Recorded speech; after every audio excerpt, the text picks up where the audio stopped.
एक बार फिर से स्वागत है आप सभी का अपने YouTube channel standard career institute पे। दोस्तों, आज हम आप सभी के बीच में क्लास 10th की फिजिक्स के चैप्टर 1 का पार्ट 2 लेके आए हैं। आप सभी लोग, आपके संपर्क में जितने भी बच्चे हैं, उन सभी के पास इस वीडियो को व्हाट्सएप के माध्यम से, फेसबुक के माध्यम से भेजिए और उनको इस लॉकडाउन में पढ़ने के लिए अच्छे अच्छे कंटेंट हम देते रहेंगे। आप लोग हमारी मदद करेंगे तो हम इन बच्चों के घर तक शिक्षा पहुंचाने का संकल्प ले चुके हैं। तो आज का जो हमारा लेक्चर है वो है प्रकाश का परावर्तन। तो प्रकाश के बारे में हम लोग पढ़ चुके हैं, एक बार फिर से देख लेते हैं। प्रकाश क्या है? प्रकाश एक अनुभूति अथवा संवेदना है जिनके द्वारा हम वस्तुओं को देख सकते हैं, या प्रकाश एक प्रकार की ऊर्जा है जो हमारे दृष्टि ज्ञान को जागृत करता है। उसके बाद ये भी बताया गया था कि प्रकाश स्रोतों के आधार पर प्रकाश को 2 वर्गों में विभाजित किया गया है। एक है अदीप्त प्रकाश, दूसरा है प्रदीप्त प्रकाश। अदीप्त प्रकाश ऐसा प्रकाशिक स्रोत जो स्वतः प्रकाश का उत्सर्जन नहीं करते हैं, अदीप्त प्रकाश स्रोत कहलाते हैं। जैसे कुर्सी, मेज, किताब, ये सब हमारा अदीप्त में आ जाएगा। प्रदीप्त प्रकाश स्रोत में वे प्रकाशिक स्रोत जिनका खुद का या स्वयं का प्रकाश होता है, उन्हें हम प्रदीप्त प्रकाश कहते हैं। जैसे वैद्युत बल्ब, लालटेन, मोमबत्ती है। सबसे बढ़िया उदाहरण है सूर्य। प्रदीप्त प्रकाश का उदाहरण है सूर्य और अदीप्त प्रकाश का उदाहरण है चंद्रमा। हम लोग प्रकाश के गुण भी पढ़ चुके हैं, तो आज हम ज्यादा समय ना लेते हुए बात करेंगे प्रकाश के परावर्तन की। तो प्रकाश का परावर्तन है क्या? सबसे पहले हम परिभाषा देख रहे हैं। प्रकाश का परावर्तन है। हमें आज जो पढ़ना है टॉपिक क्या है? प्रकाश का परावर्तन। तो प्रकाश के परावर्तन की परिभाषा है जब कोई प्रकाश की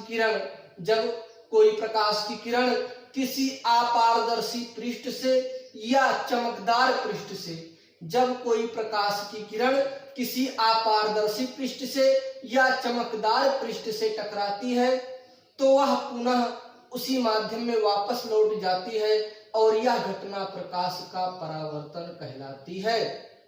फिर से तो चलिए हम बोर्ड पे लिख देते हैं आपके सामने। जब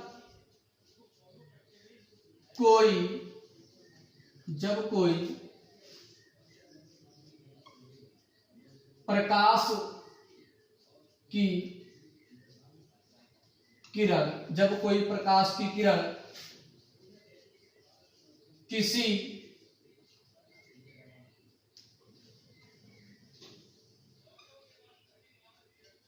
अपारदर्शी या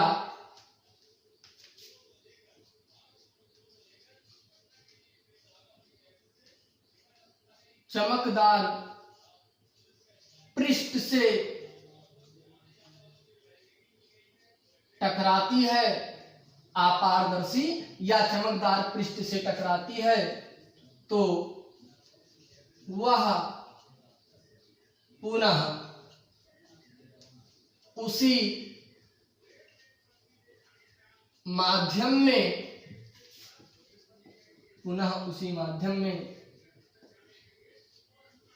लौट जाती है। यह घटना प्रकाश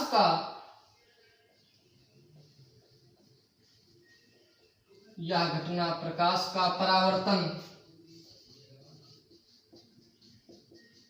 कहलाती है। ठीक, कह रहा है कि जब कोई प्रकाश की किरण किसी अपारदर्शी या चमकदार पृष्ठ से टकराती है टकराती है तो वह पुनः उसी माध्यम में लौट जाती है या वापस लौट जाती है। यह घटना प्रकाश का परावर्तन कहलाती है। तो चलिए हम चित्र के माध्यम से समझते हैं कि जैसे हम यहाँ पर एक ये क्या है पृष्ठ लगा दे रहे हैं, लेकिन इस पृष्ठ को हम कलई कर रहे हैं।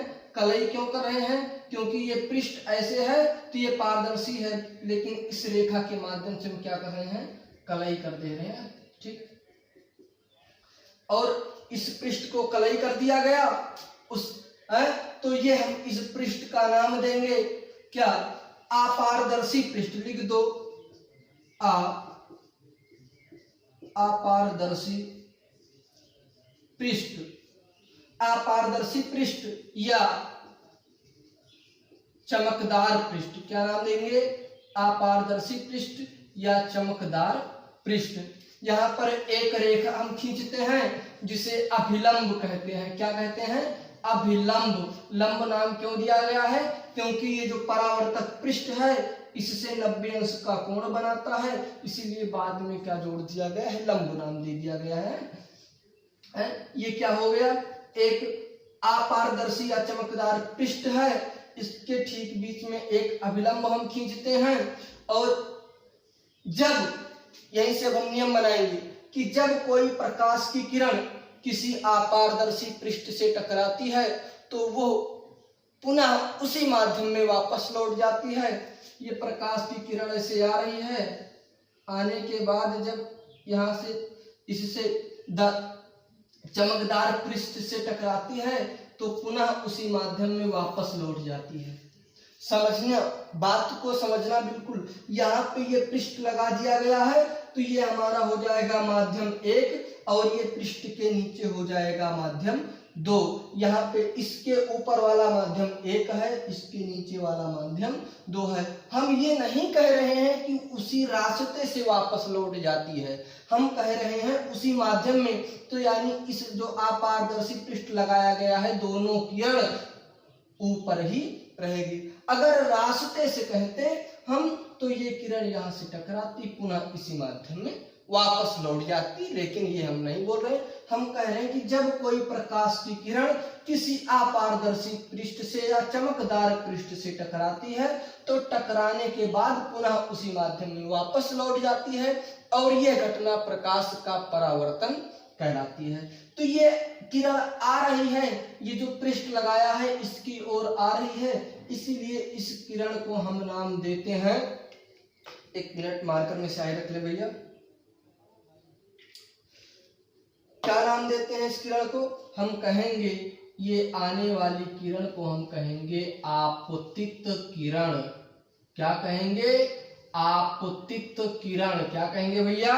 आपतित किरण। ये तीर लगा दो कि आ रही है और ये टकराने के बाद ऐसे जा रही है, तो इस किरण को हम नाम दे देंगे परावर्तित किरण। परावर्तित किरण, आपतित किरण और परावर्तित किरण। तो आपतित किरण और अभिलंब के बीच बना कोण कहलाता है आपतन कोण। क्या कहलाता है? आपतन कोण कहलाएगा। और आपतन कोण को हम जैसे ये है, और आपतन कोण को ही हम प्रदर्शित करते हैं आई से। किससे प्रदर्शित करते हैं? आई से प्रदर्शित करते हैं, स्मॉल आई से प्रदर्शित करते हैं। अभिलंब और परावर्तित किरण के बीच बना कोण ये कहलाता है परावर्तन कोण। क्या कहलाएगा भैया? परावर्तन कोण है। आपतित किरण और अभिलंब के बीच बना कोण आपतन कोण, परावर्तित किरण और अभिलंब के बीच बना कोण परावर्तन कोण, और परावर्तन कोण को स्मॉल आर से प्रदर्शित करते हैं। ठीक, यहाँ तक यानी आने वाली किरण आपतित किरण हो गई, जाने वाली जो किरण वापस लौट के जा रही है उसी माध्यम में परावर्तित किरण हो गई। आपतित किरण को आई से, परावर्तित किरण को आर से। नहीं, आपतित किरण और अभिलंब के बीच बना कोण I से परावर्तित और अभिलंब के बीच बना कोण R से हम प्रदर्शित करते हैं। ये तो हम समझे। और ये बिंदु है जहां पर ये किरण एक दूसरे को काट रही हैं, इस बिंदु को हम कहते हैं आपतन बिंदु। क्या कहते हैं भैया? आपतन बिंदु। क्या कहते हैं? आपतन बिंदु।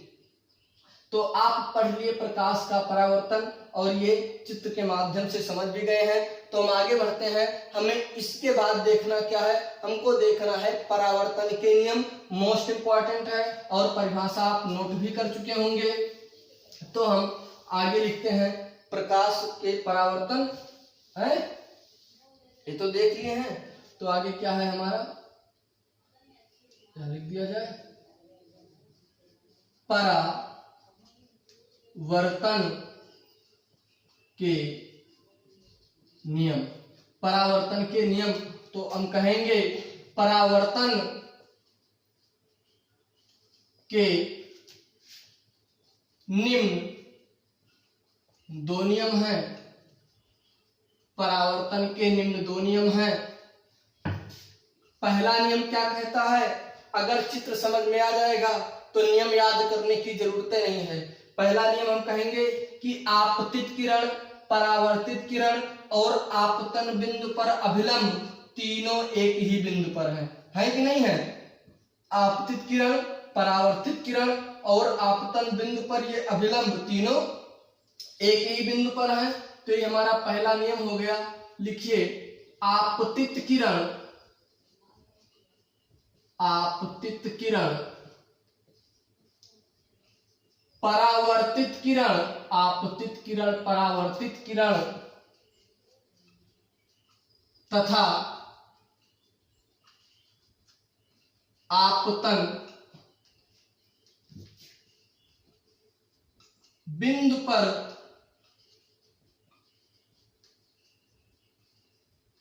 अभिलंब, आपतन बिंदु पर अभिलंब तीनों एक ही तल में, तीनों एक ही तल में होती हैं। ठीक कह रहा है, आपतित किरण, परावर्तित किरण और आपतन बिंदु पर अभिलंब तीनों एक ही तल में होते हैं। दूसरा नियम बताया गया, बहुत ही आसान है कि दूसरा नियम कहता है कि ये जो परावर्तन कोण है, ये वाला, ये परावर्तन कोण सदैव आपतन कोण के बराबर होता है। हम कहेंगे परावर्तन, परावर्तन कोण सदैव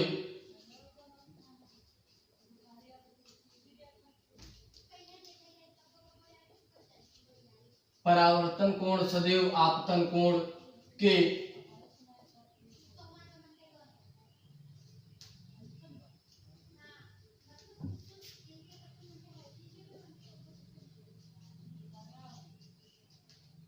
ठीक। दूसरा नियम कहता है कि परावर्तन कोण सदैव आपतन कोण के बराबर होता है। अर्थात हम लिख सकते हैं कोण I बराबर कोण R। क्या लिख सकते हैं? कामा लगा दो। अर्थात कोण I बराबर कोण R, यानी ये आपतन कोण सदैव परावर्तन कोण के बराबर होता है। तो एक बार हम फिर से बता देते हैं, ज्यादा पढ़ा नहीं रही हैं, थोड़ा एक बार हम फिर से बताएंगे, थोड़ा ही बता रहे हैं। आप थोड़ा थोड़ा जितना हम बताएं आप उतना ही तैयार कर लो, काफी है आपके लिए।